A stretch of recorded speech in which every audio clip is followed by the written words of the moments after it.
Bonjour les amis Odoueurs, aujourd'hui on va parler du plan directeur de production. Alors pour le plan directeur de production, on va sur Manufacturing et on s'assure dans les settings que le plan est activé. Master Production Schedule en anglais. Bon, pour ceux qui ne maîtrisent pas encore la langue de Shakespeare, je vais juste prendre quelques secondes pour mettre le système en français. Mais méfiez-vous, tout ne sera pas en français dans le système parce que tout n'a pas encore été traduit. Ce que je vous montre, c'est les dernières fonctions, les plus modernes. Donc, je vais aller dans les settings et là, je vais rajouter le français. Voilà, puisque je suis en Suisse, je rajoute le français de Suisse. Donc, on va attendre quelques secondes.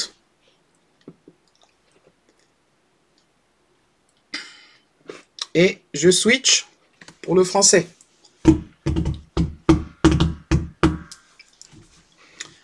Voilà, programme directeur de production. D'accord. PDP. Alors, on y va les amis. On va dans le planning et on va sur le PDP. Alors, qu'est-ce qu'on voit dans ce PDP? Beaucoup de choses. D'abord, il y a beaucoup de produits. Parce que on peut déterminer les produits que l'on veut planifier dans le plan directeur. Et donc là, on a tous ces produits qui ont été mis dedans. Comme moi, je trouve que pour l'instant c'est trop, on va déjà tout enlever. Donc je sélectionne tout et je dis supprimer. Ça supprime vraiment le plan directeur pour les produits en question. Donc faites très attention quand vous travaillez là-dessus. On ne supprime pas ça à la légère.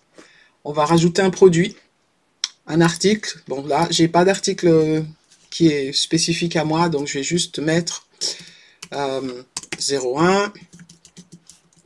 Hop. Mon produit. Et je le crée. Et je l'édite. Bon, voilà. Alors, qu'est-ce que je vais faire? Ce qui est important dans inventaire, moi, je veux faire que c'est quelque chose qu'on va fabriquer. Voilà. Je le sauvegarde. J'ai rien fait d'autre. Qu'est-ce que je vois sur cet écran de rajout de produit? Si j'ai un produit que j'ai une nomenclature pour ce produit, je pourrais la rajouter. Je le ferai dans une deuxième partie où je vais aller plus en détail dans le PDP. Alors maintenant, ce qui est ici, ça, ce sont les informations de base. Stay Safety Stock Target, ça c'est l'objectif en termes de quantité en stock de sécurité. Qu'est-ce que ça veut dire quantité de sécurité? C'est en fait quand je fais toute ma planification, je veux toujours qu'il y ait une certaine quantité en stock, de sorte que s'il y a quelque chose qui se passe, je puisse y répondre. Par exemple, pour mon produit, je dis, je veux toujours un stock de sécurité de 10. Maintenant, le minimum que je vais produire à la fois. Alors, il faut bien connaître son produit. Il faut savoir combien je peux produire à la fois. Maintenant, minimum que je peux produire, c'est pas en une production. Ça dépend de la plage qu'on considère dans la configuration. Donc, si dans la configuration, je fais une planification en mois, ça va donner la quantité minimum que je vais produire en un mois. Et bon là, je vais dire la quantité minimum par mois, ça va être 50. Et là, le maximum que je peux produire, je vais le mettre à 150. Ça, c'est la quantité maximum que je peux produire en un mois. Si ma demande est beaucoup plus forte, ça va automatiquement mettre la production sur le mois suivant. Allons regarder un petit peu ce qu'il y a. Donc, vous voyez mon produit. Vous voyez, qu'est-ce que vous voyez? Forecast demande. Ça veut dire la demande prognostiquée. Donc, c'est nous qui disons, ou c'est le vendeur qui dit, ben voilà, voici les quantités que moi, je planifie pour le mois. Alors, on va aller en septembre. Ben ici, là, j'en ai 120. Ici, j'ai 50. Ici, j'ai 60. Ici, à Noël, il y a presque personne qui achète mon produit. Et puis, janvier, c'est reparti. Mais là, j'en ai 500. Et puis ici, j'ai 200. Et puis, ça rebaisse de nouveau. Ici, j'ai 10, 10. 10, 10 et 10. Voilà. Alors, voilà, quand j'ai saisi ces données, qu'est-ce qui se passe? Le système réagit immédiatement en me en calculant directement le réapprovisionnement suggéré. Ici, il vous indique les informations que j'avais saisies. J'ai dit entre 50 et 150. 150, c'est le maximum. 50, c'est le minimum. Ici, j'ai dit stock de sécurité de 10. Ces informations sont donc toutes ici présentes. Alors, regardons mois par mois, qu'est-ce que j'ai? Ici, j'ai une demande planifiée de 120. Ici, j'ai planifié une production de 130. Pourquoi 130 de produits si j'ai une demande de 120? Parce que je dois calculer le stock de sécurité. Donc, il faut que, après avoir couvert ma demande planifiée, j'en ai quand même 10 qui restent en stock. Donc ici, stock prévu, c'est à la fin du mois. 10 qui restent en stock. Et comme vous voyez, ici, j'en ai 10 qui restent en stock. Le mois suivant, j'en ai déjà 10 en stock. Donc, je peux répondre directement à la demande et faire un prognostic de 50 pièces. Puisque j'en ai déjà 10 qui seraient en stock, j'ai les 50 que je vais utiliser, ça me fait 10 en stock. La même chose pour le mois de novembre. Maintenant, au mois de décembre, j'ai prévu une demande de 13. Mais moi, le minimum que je produis, c'est 50. OK? Ça veut dire que en produisant les 50, en enlevant 13, ça me fait 37. Mais comme j'en ai 10 de sécurité toujours, je dois les rajouter, ça me donne 47. Voilà, maintenant, le prochain mois, ça devient plus intéressant. Pourquoi? Parce que le prochain mois, j'en ai 500. Donc, pour couvrir la demande, il me faudrait en produire 500 ou 490. Mais là, je peux maximum produire 150. Ça veut dire qu'il va déjà étaler cette demande sur les mois prochains. Ça, je le sais déjà. Pour couvrir cette demande-là, il va les étaler sur la prochaine période, c'est-à-dire 150 ici, 150, mais là, j'en suis qu'à 300. 150, j'en suis à 450. OK. Et je vais continuer comme ça. Mais là, il ne peut pas produire plus que 150. Ça veut dire que le stock prévu, c'est qu'il va m'en manquer 300 pour le mois de janvier. D'accord? Alors, vous allez me dire comment j'en arrive à 303. Donc, 500 moins 150, ça me fait 350. 350 moins les 47 que j'ai là, ça me fait 303. OK? Donc ici, il me manque, je suis à moins 303. Mais là, j'ai encore une demande de 200. Et on continue nos calculs. Là, j'en ai 150 que j'arrive à produire. Et vous voyez que je suis toujours dans le négatif. Le système me montre directement le négatif dans lequel je suis. Bon, je ne vais pas vous montrer tous les détails. On continue, on continue. Et là, j'ai une demande de 10. Mais je vais continuer à produire 150. Pourquoi je vais produire 150? Parce que je suis toujours en négatif du mois dernier. Et au mois de mai, j'ai même pas de demande. Je vais continuer à produire 150 parce que je suis toujours en négatif. Et ce n'est qu'au mois de juin que je vais essayer de répondre à la demande et m'assurer que j'en ai 10 en stock. D'accord? Donc, voilà comment ça se présente.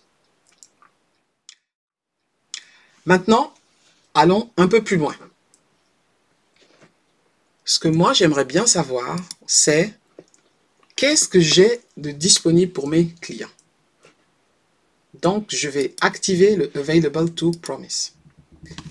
Et ça se base sur la production et sur la demande actuelle. Là, vous voyez, je n'ai pas de demande actuelle, donc j'ai seulement sur la production. Donc, il me dit, si c'est 130 que je produis, ça veut dire que j'en aurai 130 de disponibles. Ici, j'en produis 50, ça veut dire que j'en ai 60 de disponibles. Et il fait comme ça, 60, j'en ai 70 de disponibles, puisque la seule chose qu'il rajoute, c'est le 10 du mois, c'est le 10 de réserve. Ici, j'en produis 50, donc j'en ai 60 de disponibles. Ici, j'en produis 150, donc j'en ai 197 de disponible. Vous allez me dire, mais d'où vient ce 97? Parce que ici, j'avais un stock de 47. Vu que je peux simplement toujours produire 50 à la fois. J'avais un stock de 47. Donc 47 plus 150, ça fait 197. Et on continue comme ça. Donc là, il a une vision du stock que j'ai,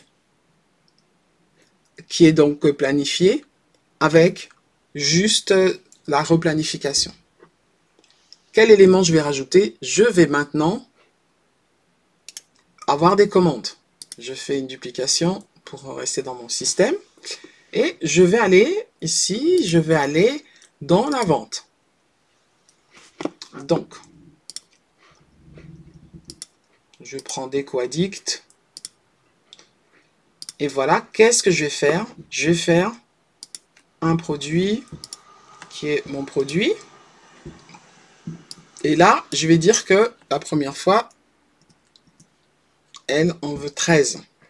Et surtout, dans les autres informations, je sais que la politique d'expédition, c'est aussi vite que possible, mais je veux spécifiquement lui livrer en septembre.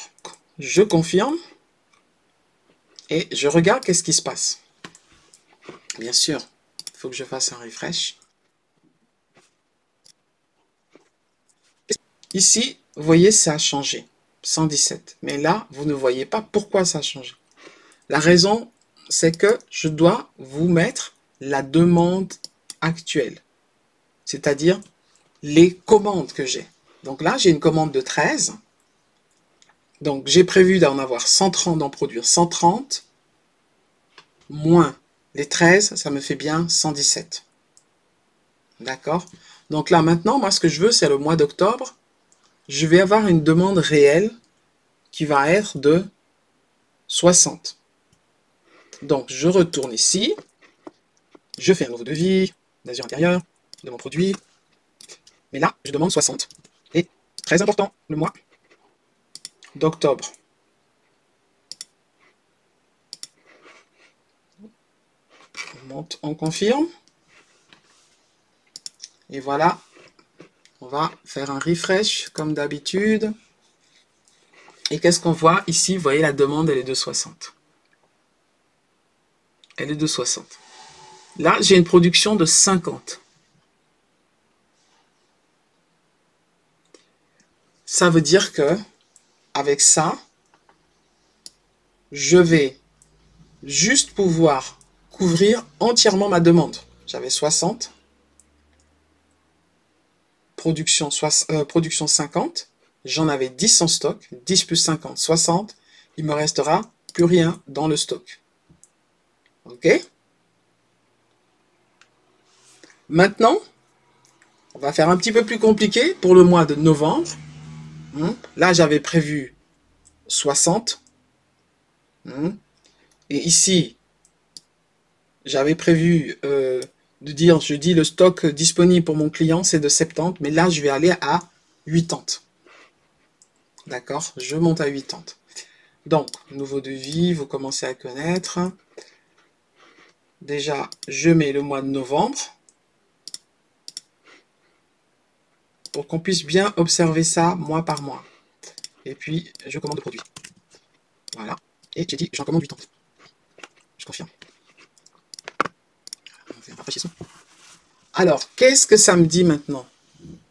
Le système me dit, regarde, ici, avec 80 pièces, tu ne t'en sors pas. Pourquoi? 10 de stock précédent, plus les 60, tu ne vas pas t'en sortir, il va t'en manquer 10. OK?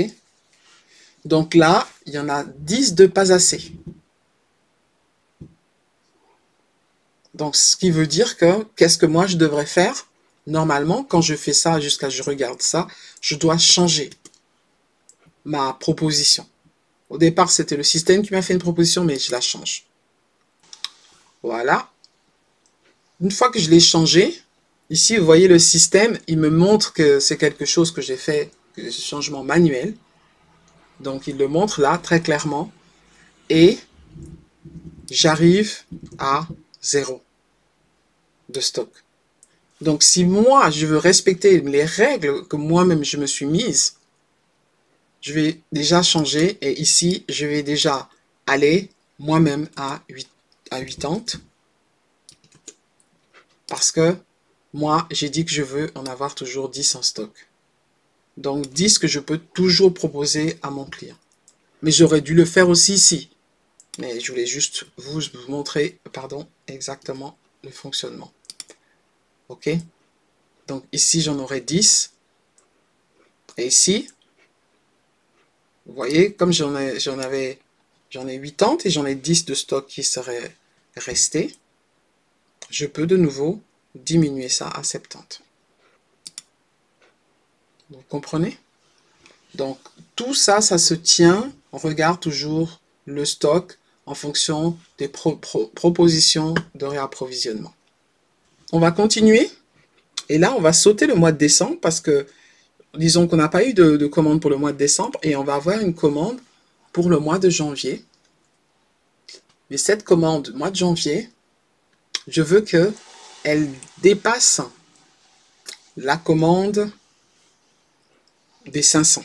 Elle dépasse la commande des 500. Donc, je vais faire une commande pour le mois de janvier à 500. On y va. Devis. Voilà. Donc, je vais prendre 520 pièces. Dans les informations, vous commencez à vous y habituer. Je veux au mois de janvier, parce que j'ai dit décembre, ça ne m'intéresse pas. Je regarde au mois de janvier et je remonte, je confirme. Donc, on attend. Voilà. Donc, qu'est-ce qui se passe? J'ai une demande supplémentaire de 20 pièces. Ouais, voilà. Qu'est-ce qui se passe? Vous voyez, je suis en manque de 353 pièces, c'est-à-dire, pour le mois de janvier, j'en ai 520 de commandés. Alors, le stock planifié, c'est de 47. Parce que là, on part du stock qui est planifié. C'est 47. Donc, je sais que je vais pouvoir couvrir une partie avec mon stock et ma production. Donc, 47 plus 150, ça fait 197. Donc, je dois enlever à 520, je dois enlever 197. Et c'est ça qui va me donner la quantité de 323 ATP. Ça veut dire, ça, c'est ce que, selon mes calculs, je considère que je vais pouvoir livrer au client. Alors maintenant, la question, c'est maintenant, et les 303, qu'est-ce que ça signifie? Les 303, j'aimerais vous rappeler que les 303, c'est sur la base uniquement de la planification. Donc, dans ATP, je considère les besoins et dans le stock prévu, je considère uniquement la planification. Je pense que elle est là, c'est important de comprendre cet élément. Qu'est-ce que je pourrais promettre à mon client en fonction des demandes que j'ai déjà? Donc, j'ai déjà vendu, j'ai déjà quelqu'un qui sait qu'il va prendre ses 520. Qu'est-ce que je peux promettre? C'est ça que ça me dit. Ça veut dire que sur les 520, il y a 323 que je ne pourrais pas le promettre. J'espère. J'espère que c'est un peu compréhensible. Alors, le dernier élément que je vais rajouter, c'est... Bon, je ne peux pas vous parler de la demande year-2, year-1. Vous voyez, c'est vraiment fantastique. Ça vous permet directement, sans avoir besoin d'aller dans Excel, de voir tout ce que vous avez. Mais ce qu'il y a, c'est qu'il faut aussi regarder qu'est-ce que vous-même, vous avez prévu de replanifier. C'est-à-dire quels sont les ordres de production que vous avez déjà. Donc ici, on est dans les demandes. Et ici, on est dans la Réa Pro. OK? Donc là, il considère que pour ce mois-ci, ce que je vais réapprovisionner, c'est exactement la quantité qui est demandée. Je vais cliquer ici sur le 130 et le système me dit, mais comment tu veux réapprovisionner? Alors là, il me dit, je peux soit avoir des request for quotation, mais ça, on ne peut pas l'avoir parce qu'on ne l'achète pas. J'ai peut-être des réceptions qui sont prévues, il n'y en a pas. Et là, j'ai des ordres de fabrication. Donc 130 pièces seront sous forme de ordre de fabrication. Je clique là-dessus. Et voilà, il m'a prévu un ordre de fabrication pour tout le mois de 130 pièces. Bien sûr, j'ai pas donné de détails parce que c'est pas le but de cette leçon-ci. J'ai pas donné de détails de comment je fabriquais. Parce que moi, au départ, dans cette leçon, c'était juste vraiment pour vous montrer le plan de production. Mais vous voyez maintenant tous les détails, comment ça se fait. Voilà, la leçon est à présent finie. J'espère que ça vous a aidé à comprendre comment utiliser le plan directeur de production. Et je vous attends à la prochaine leçon. Au revoir.